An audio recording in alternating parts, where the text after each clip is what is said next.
Back again. It's the Hot or Not Music Spot. It's your bunny boy Flip. I'm here with my special guest, the Checkpoint Squad, Brian Sapph, WebsterStyle. Y'all ready to listen to some of the top trending music right now? Let's go for it. All right. Well, I'm excited for this one. Your boy Bunny, Flip the Bunny, has been hopping to Nas for quite some time. And Nas just dropped us a new one. It's called Michael and Quincy. Yes. Let's see what we think about this. If it's a banger, if he still got it, or if he needs to go retire. Y'all ready? Yes, I'm ready. Man, I'm all ready for this. Yeah. Nas. I'm biased. I really like this. Nas. Yeah. Get your eardrum de-virginized. While the music is Hey.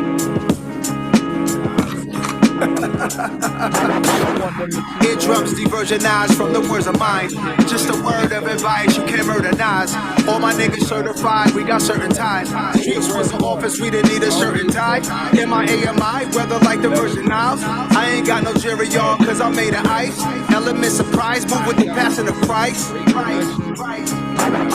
To Portofino sitting high on the cliff. From a younger dude with a crew and we was working the shift. Yeah, South Park cartoon characters, I'm convinced they never been scared to death while staying calm in the twist. I creeped in a jean jacket, headband, and nights. I ain't like to dodge fights as I rode my bike. And I was looking at these people thinking they just might make me come out my cool character, break through the smooth barriers, go crazy, CeeLo Green, Nas Barkley. Before I even pulled to the spot, they try to park me. I'm used to dark scenes, that's why I spark green. Why I pour wine, they don't stock these, I gotta order mine.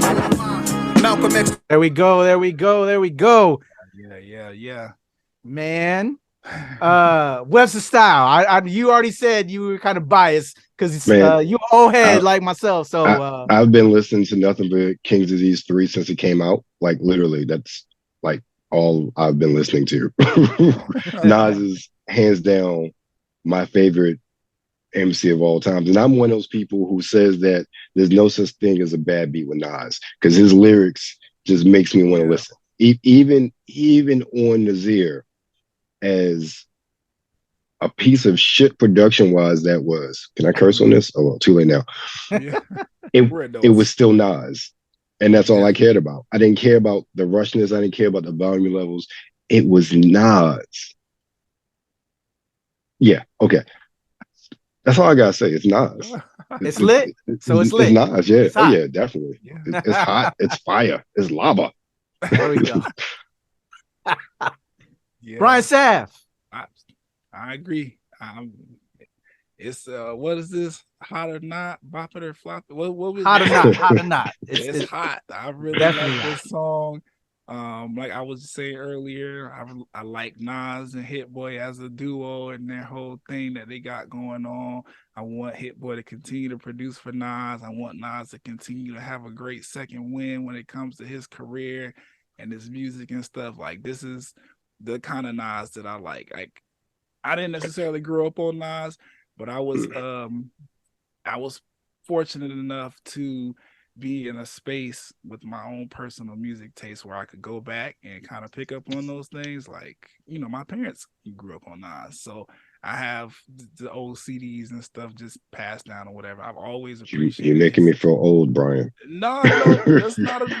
Don't feel old now because Nas has been very, very consistent. Like, yeah. We have this thing with him in the culture where it's like he just be needing the right beats, and sometimes it don't happen like that on his projects or whatever. I'm glad Hit-Boy, who is, you know, of my generation, it comes in and was like, you know what?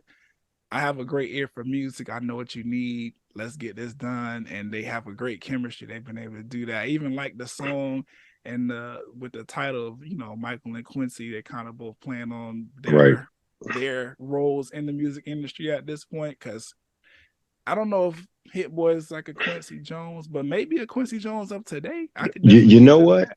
A Quincy Jones to Nas. Yeah, definitely. That's what I mean. Yeah. You got to think Michael's the producer that got the most out of Michael really creatively was really Quincy. Yeah, that's what I'm saying. I mean, you think of Thriller, you think of Bad, like those albums. And I love Invincible, don't get me wrong.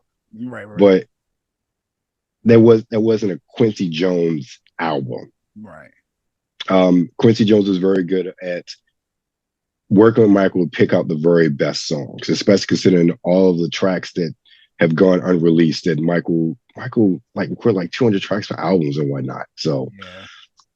but I say that to say Hit-Boy is very much like Quincy to Nas and bring out sort of his best. Now, I got this proposition for you. Okay. Nas album, production by Hit-Boy and DJ Premier. I mean, you add in the extra DJ Premier flavor, then that'd have turned it into something else. And I'm interested in hearing what that would sound like, honestly. That'd be a legendary album right there, in my opinion. But side note, since we got Flip the Bunny, maybe it should be Bop or the Flop instead of Hot or Not. Well, as a young bunny, Kuya P, my owner, has always been a Nas fan in the top 5. So I've always been hip because of Kuya P. And so I don't already need to say it. Y'all both already gave it hot, but Flip the Bunny definitely thinks it's hot as well. And I have to talk to you, Brian. You was talking a little bit over that opener. I wanted to hear my man Nas slide in there, and you was talking a little bit. I apologize. No, it's all good. It's all good. It's all good. I got because it's all about the come in and right, boom, right when we came in, and just that flow. I messed that up for you guys. That flow right there. Woo! Yeah, it was already It was already scorching with the beat, but then when Nas just slides in there at the right time. Yeah, that's hip hop right there. And I'm glad, I'm really glad that he's continuing to just go forward with his music and stuff. Like, he could have stopped by now. Not saying that, any of the criticism or anything would have make him stop, whatever, but he's a very accomplished businessman outside of music. Like one of the original investors in like Ring, which is now everybody's doorknob now. So like he could have been taking a beat and was like, you know what, the music shit is done, let's move into something else. But he's still going, he's still putting out great music. The bars are still top notch. I'm happy about Nas and everything that King's Disease 1, 2, and 3 are, because those are amazing projects. Right, I agree. Definitely. Same. Across the board, it's hot, it's scorching, it's lava, it's lit. It's the Hot or Not music spot. Check out Nas, Michael and Quincy. Fire. Hopping.